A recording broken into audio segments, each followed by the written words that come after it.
What up? It's the Grandpa MC coming at you with another video.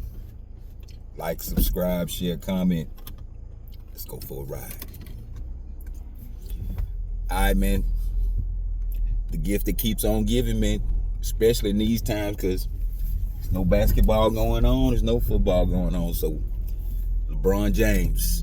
And I'm a little late to the party, you know what I'm saying? But it's all good. Because, I mean, like, honestly, it's really not too much to talk about. It's the same stuff every year. But anyway. So, LeBron James, I'm going to start with what he said on the Mind the Game podcast. I've been meaning to do that, but, like, it's been, I've been concentrating on the finals more, and the finals was more important than him. Anyway, and then plus it's hard to get through that show. I'm serious. Like, man, I was counting the minutes. So anyway, he was talking about ring culture,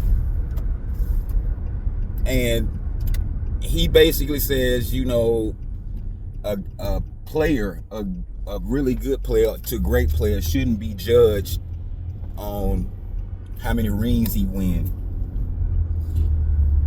And I agree. He has a point. But why is he bringing up this point?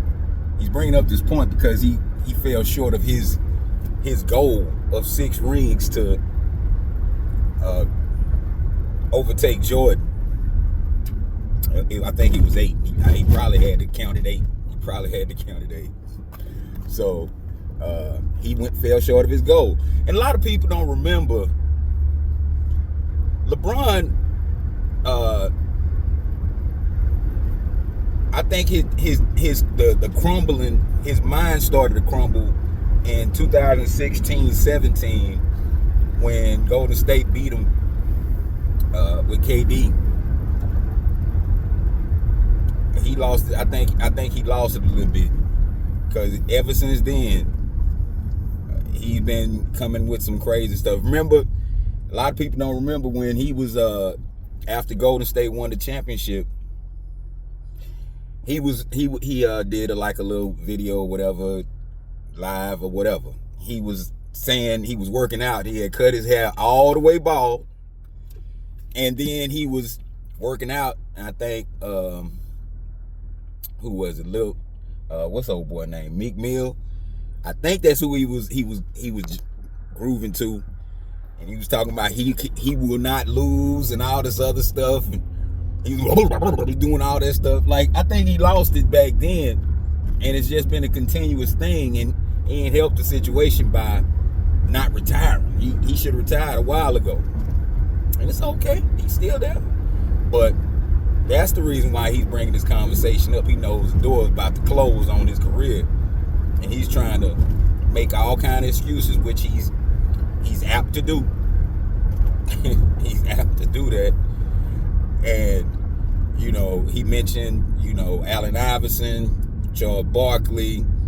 I don't know why. I mean, I know why he brought Dan Marino into it, but to let me know that he got fed all that. He was talking about the slinker of the ball. Like, nobody but quarterbacks and coaches speak like that, and that's most of that's the description that they have of Dan Marino inside of NFL circles.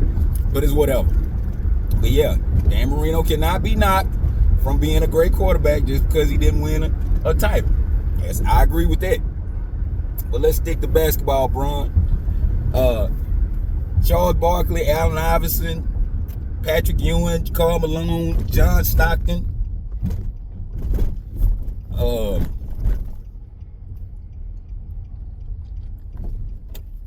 Them the ones that come to mind right off the dome. But these players, they went out there and gave they all.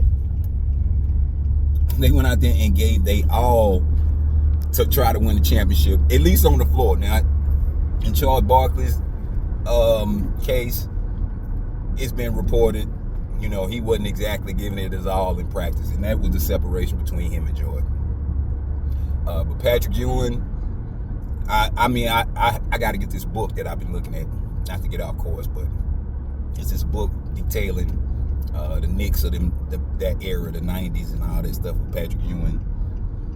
And then like Oakley come out recently, said something about, Patrick wasn't, I don't know, I ain't gonna even speak that, but I got to get more information on that. But these guys gave it they all on the floor, man. John Stockton and Karl Malone, them dudes was humping it.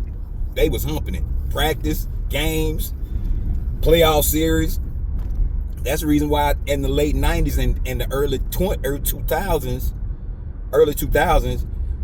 Utah was still a viable team because of the system they played, and Karl Malone and John Stockton were such rocks in the lineup that you knew you was gonna get a certain amount of production out of them. It might have been lessened throughout the years, especially when they came closer to retiring.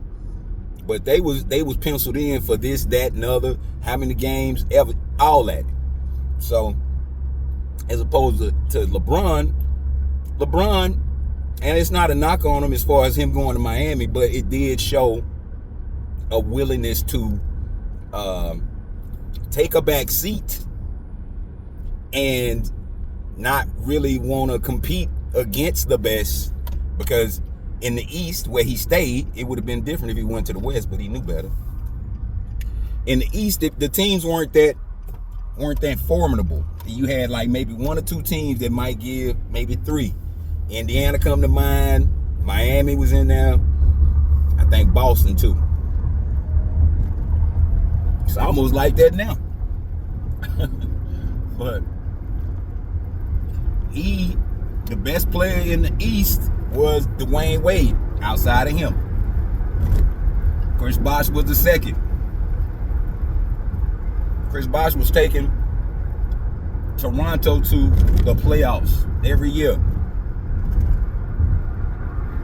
Putting in work. So, we did not, because I understood from a standpoint of he didn't want to deal with all the media backlash for constantly coming up, well, why you didn't win the title? That would wear on you. I can understand that, but he didn't stay 10 toes down with Cleveland, and he wasn't at the